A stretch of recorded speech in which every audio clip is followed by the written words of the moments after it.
do is I'll do this so she's standing up forward.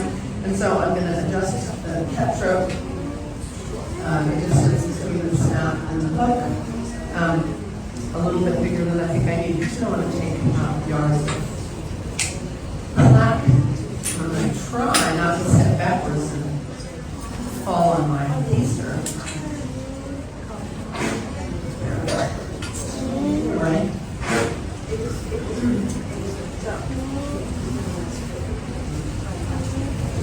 And ask her to go to my favorite area early.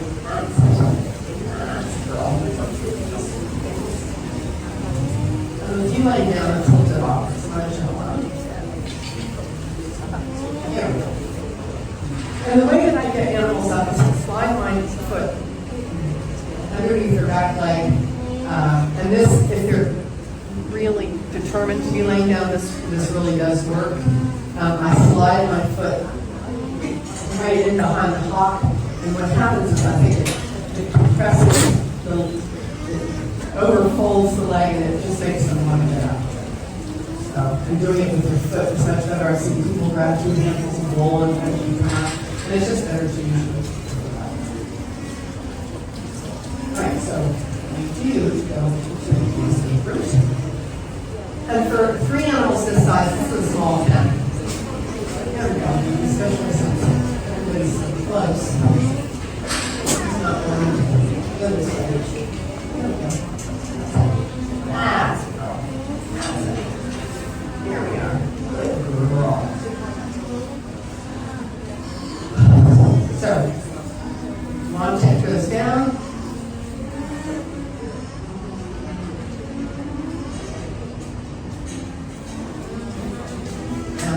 We're not doing a wild lasso. So notice I'm laying my arm on the ground because if you stand it up in the corner, you'll end up doing the Three Stooges and the Raven routine. So don't do that. Now, so I can see what she's getting ready to do, and I'm just preempting her switch of directions. I'm getting ahead of us. Now I'm going to. You don't have to go from the side in, you can go from the back to the front. And then as I get closer, I can give myself more leverage, right, by moving the line up. And you just want to make sure that you have new type of contact in here, and that will keep the rope up.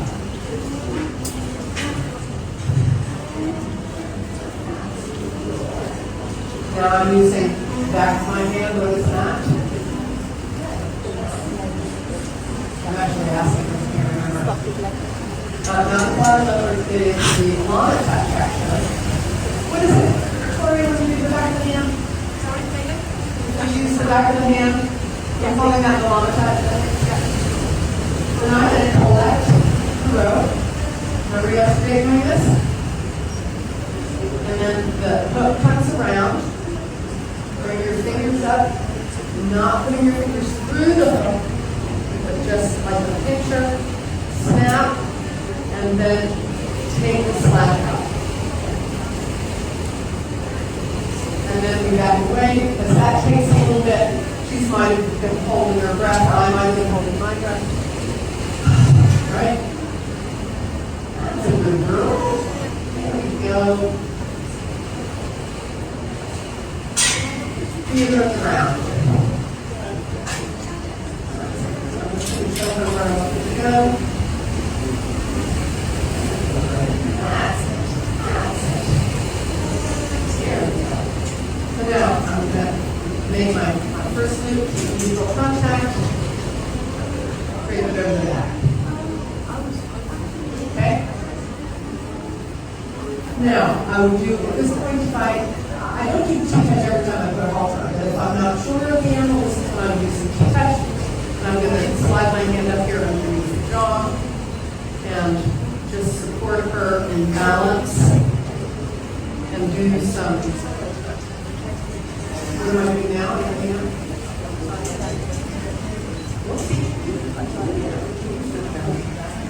So I'm doing clouded leopard touches all around the base of her ears.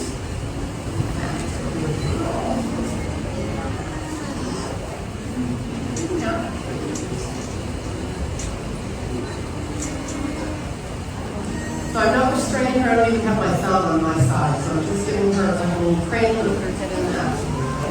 And I think some lifts.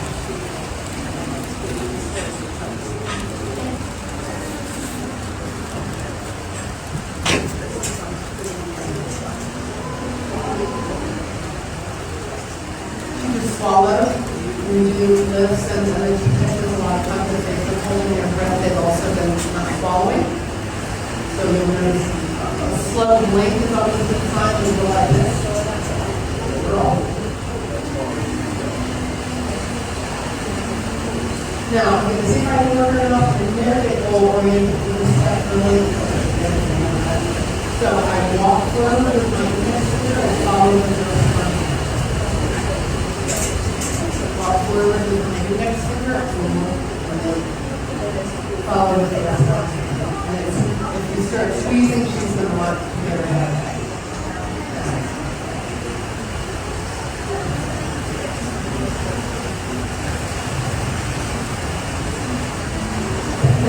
This thing that she's doing, with her opening her mouth, that's about letting the tension that she's holding in her mouth go.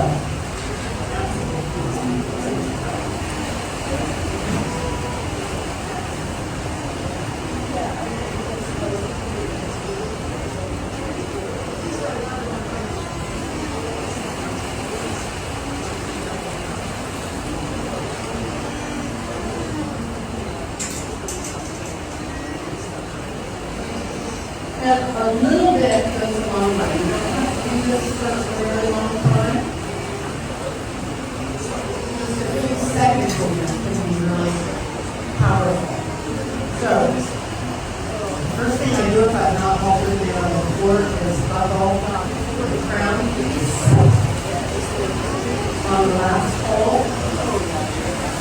And then I have a bigger hole to offer her as a test. Now, if I halt before, I wouldn't necessarily do that stuff.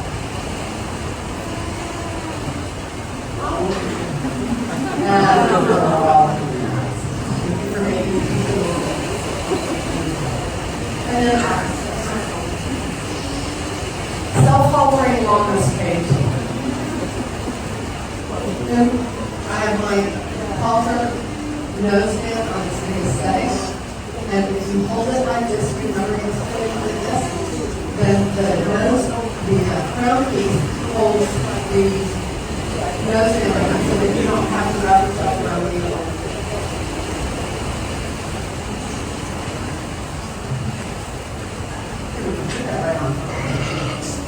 Then I have the buckle in my right hand, my left hand is free, and now I can bring the crown piece around, and I take a little step.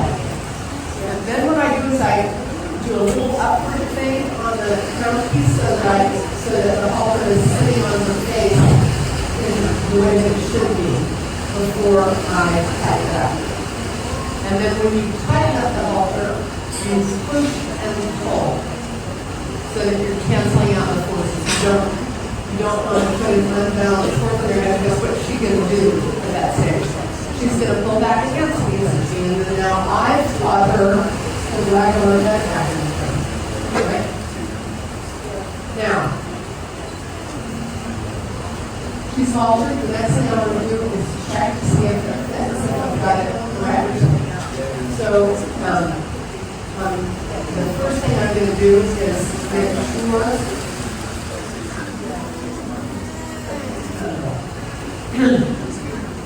that if I pull forward on this, most alpacas are not quite so obliging, they won't come forward.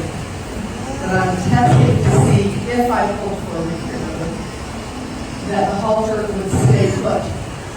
And I can also feel back here, and to be able to slide one finger underneath here is probably a pretty good guide. But some animals have set short nose bones. And that's a really good thing about working with their head is you can feel where the bone is before you're actually putting the halter on it. And it's not all the same.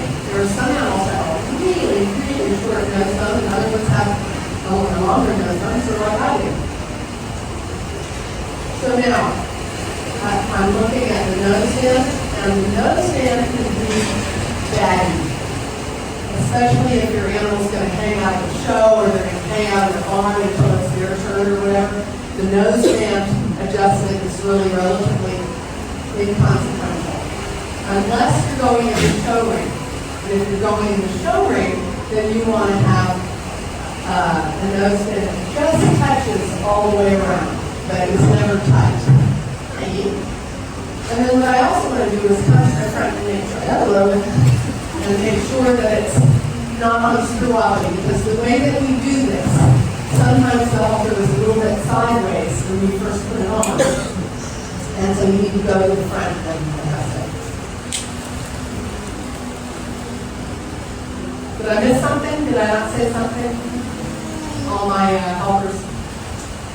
I do really want to just bow down and apologize to you girls. All of you. Keeping you confined all that time. I'm so sorry.